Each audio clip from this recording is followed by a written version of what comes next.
Assalamu alaikum students, my name Umar Farooq Satti, Instructor Mechanical, Government College of Technology, Texas.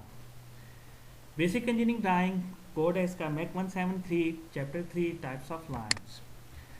Introduction. When any parts of machine is designed, it is required to show its feature on a paper by a drawing. So the person who want to convey his productive ideas, he must be familiar to the drawing alphabet like other languages. तो student यहाँ पे बात करने से पहले आपको बताऊँ कि कम्युनिकेशंस के लिए ज़रूरी है कि एक दूसरे की लैंग्वेज को समझना आना चाहिए। फॉर एग्जांपल हम लोग अगर इंग्लिश को पढ़ना चाहते हैं या इंग्लिश को सीखना चाहते हैं तो उसके बेसिक अल्फ़ाबेट्स को समझना नहायत ज़रूरी है, तब जाके ही हम इंग्लिश को पढ़ सकते हैं, अंडरस्टैंड कर सकते हैं, समझ सकते हैं। बिल्कुल इसी तरीके से इंजीनियरिंग ड्राइंग्स के अंदर लाइन को समझना और पढ़ना हमें आना चाहिए। और जो ड्राइंग है बेसिकली सब्जेक्ट उसकी अल्फ़ाबेट्स जो हैं वो यही इंजीनियरिंग लाइंस हैं, यही लाइनें हैं, ठीक है। To understand the industrial language it is necessary that a technician know the correct weightage of the various lines and technical person know correct way to draw on a drawing the lines which are commonly use are stated below. एक अच्छा technician वही है जो drawing को draw भी कर सकता हो और ड्राइंग को समझ भी सकता हो। हमारे पास वर्कशॉप के अंदर हमारे सारे के सारे प्रोजेक्ट्स ड्राइंग की सूरत में हमारे पास आते हैं। हम उस ड्राइंग को अच्छी तरीके से समझते हैं और फिर उन तमाम चीज़ों को मलूज़ खातर रखते हुए एक अच्छा टेक्नोलॉजिस्ट जो है उस ड्राइंग को अच्छी तरह समझ के उस चीज़ को तख्लीक देता है, उस चीज़ को बनाता है या उस ख्याल या उस आइडिया को हकीकी शक्ल में सरअंजाम देता है। तो सबसे पहले जो लाइन है हमारे पास उसका नाम है continuous line. For showing the visible edge of the object this line is used. It varies 0.5 to 8 millimeter. The thickness of line depend upon the size of drawing sheet. Drawing के अंदर parts को visible जो हम drawing देखते हैं और देखते साथ ही उसके जो विजिबल पार्ट्स होते हैं उसकी आउटलुक होती है, उसकी आउटलाइन होती है, उसकी बाउंड्रीज होती हैं, उस जो लाइन लगाई जाती है वो किस लाइन से लगाई जाती है उस लाइन का नाम होता है कंटिन्यूस लाइन। अब वो क्यों इस्तेमाल की जाती है या वो थिक लाइन क्यों इस्तेमाल की जाती है? आउटलाइंस के लिए, विजिबल एजेस के लिए और उसकी सराउंडेड बाउंड्रीज के लिए, और कभी कभी हम इसको इस्तेमाल करते हैं मार्जिन लाइंस के लिए भी, ठीक है।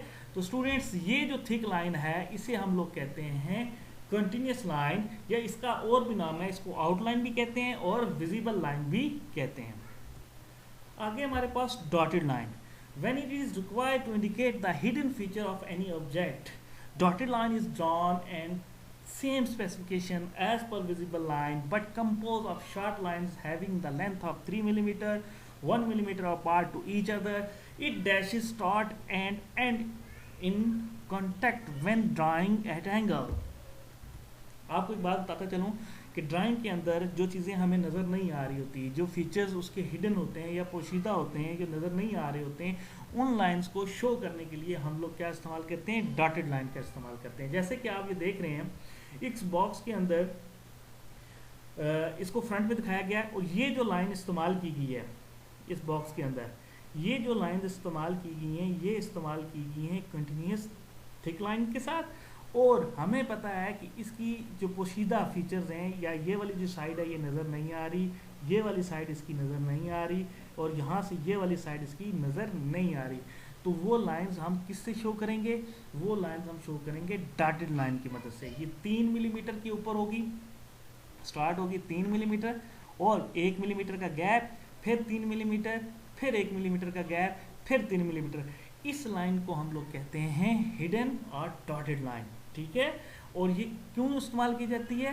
जब कोई फीचर्स पोशीदा हों, नज़र ना आ रहे हों, तो उनको शो करने के लिए इस्तेमाल की जाती है।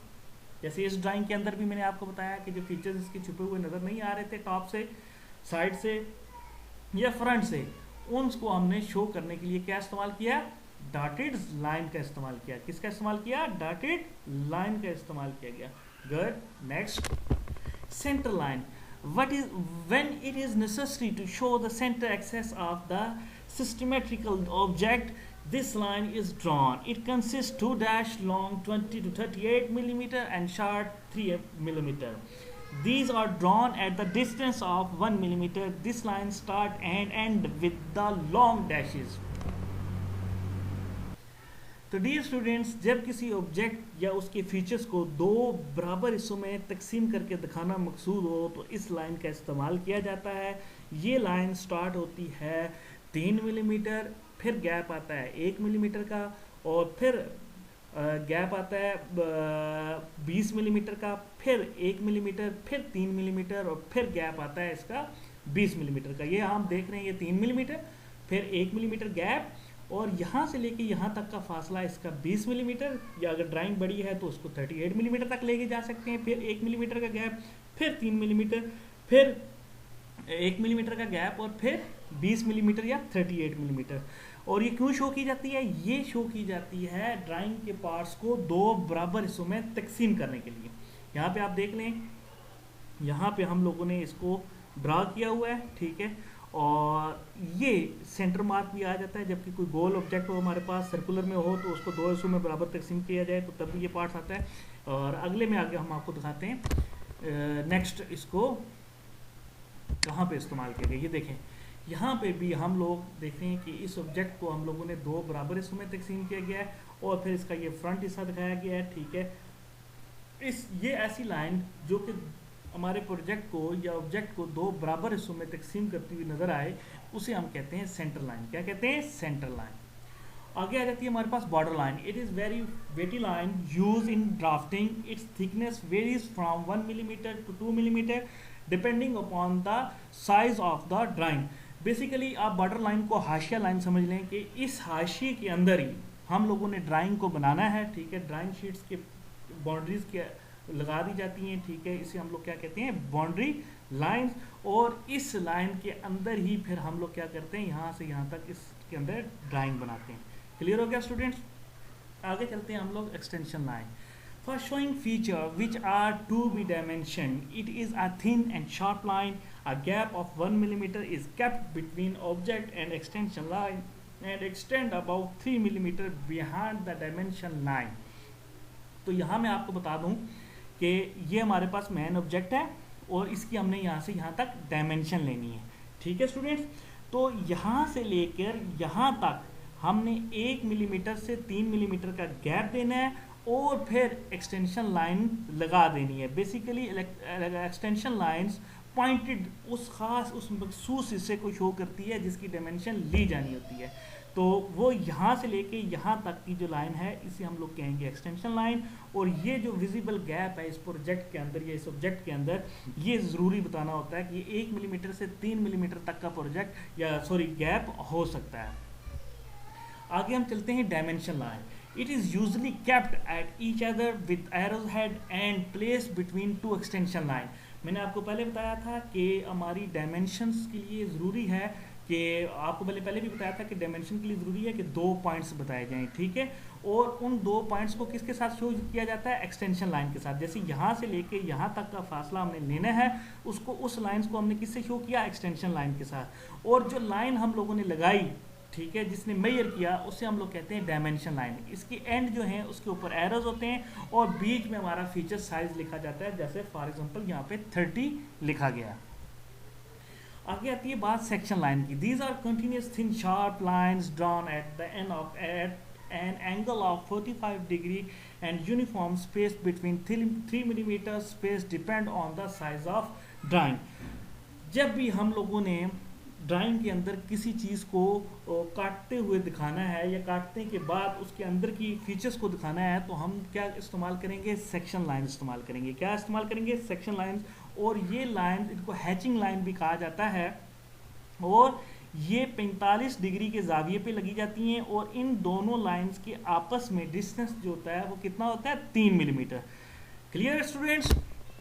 यहाँ पे मुख्तलिफ किस्म की हैचिंग लाइंस जो हैं वो मेंशन की गई हैं, ठीक है। ये डिफरेंट टाइप्स की, डिफरेंट साइज़ की हो सकती हैं।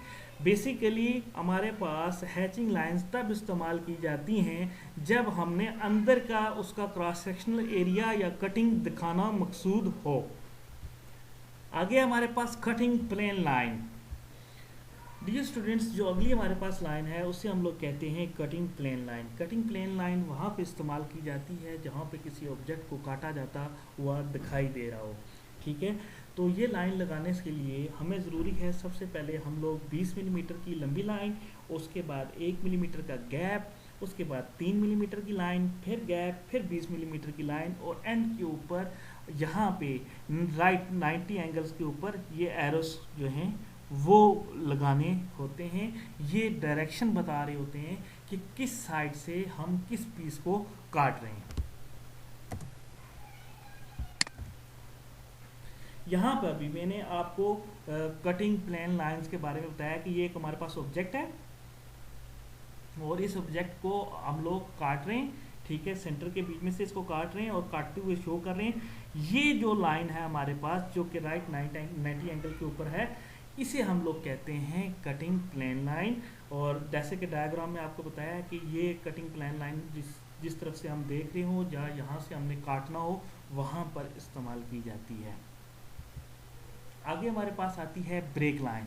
This is use for drawing showing the limits of partial or interrupted views and sections. This is drawn into two ways. Short break, this is freehand dark line used for small spans. Continuous thin straight line drawn with instruments in zigzag shape for long spans. Basically students, ये जो break line जिसे हम कहेंगे इस्तेमाल की जाती है कि कोई पोर्शन साइज एक ही जैसा है और साइज में लंबा है, तो उसको हम दिखाने के लिए वो पूरे का पूरा ड्रा करने के बजाय हम उसको सेंटर से काट के और फिर दिखाते हैं। जैसे कि आप देख रहे हैं इस डायग्राम के अंदर,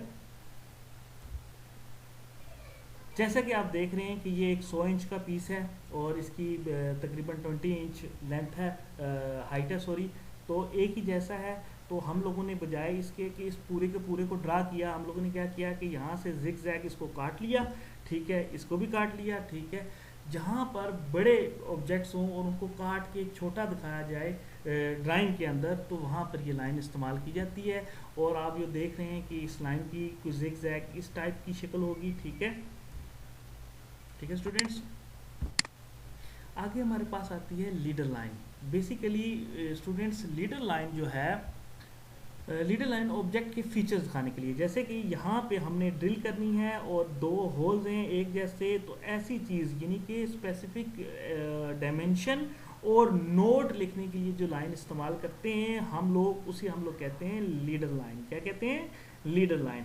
एक बात का यहाँ पे ख्याल रखना ज़रूरी है कि कहीं भी किसी सूरत में भी लीडर लाइन को डायमेंशन लाइन को क्रॉस करते हुए दिखाया नहीं जा सकता, ये गलत तरीका होगा। हमेशा आपने जब भी कोई नोट या डायमेंशन देनी है तो आपने कोशिश करना है कि कहीं से भी डायमेंशन लाइन को क्रॉस ना किया जाए। फॉर एग्जांपल, अगर यही ड्रिल जो कि 2 होल्स हैं 10 मिलीमीटर के, अगर हम नीचे वाली साइड पे शो करके दिखाते तो ये गलत होता, क्योंकि वो डायमेंशन लाइन को क्रॉस करता हुआ नजर आता। आगे हमारे पास एरो हेड। हम लोगों ने डायमेंशन लाइन के एंड पे भी एरो बनाना है, कैप्ट होता है क्योंकि दोनों साइड पे हम लोगों ने बनाना होता है। तो ये तकरीबन 3 मिलीमीटर लॉन्ग होता है।